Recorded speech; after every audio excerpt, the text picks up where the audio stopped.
आता हे आपला अवघे त्रैलोक्य आनंदाची चरणी जगन्नाथा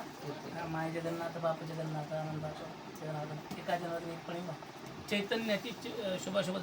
एका जनार्दनी एकपणे उभा म्हणजे त्याचं काय केलं असं काय नाही पहिल्यापासून घेत जाऊ उपक्रम उपसंहार असावाच लागतो हो तो आहे सांग त्याला उपक्रम काय केला त्यांनी अवघे त्रैलोक्य आनंदाची नाही असं नाही केलं ते हां हां चन्नै जगन्नाथ चित्त ठेले म्हणून आगवायची अच्छा कार्याकडून कारणाकडे या ना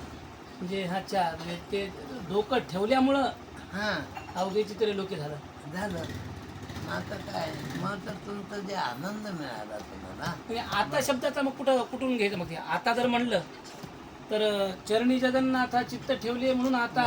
हां आधी काय करायचं मुख्य विषय काय हां हां मुख्य विषय असं झाला की माझं जे चित्त जे हजारो ठिकाणी पांगत होतं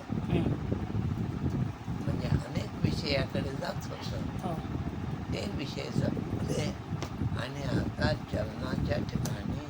जगन्नाथ प्रभूच्या माझं मन आलं आणि ते आल्यामुळे तो आनंद रूप असल्यामुळे अवघे चित्रलोक्य मला सगळीकडे आनंदच दिसू लागला तुमचं जगन्नाथ कसं आहे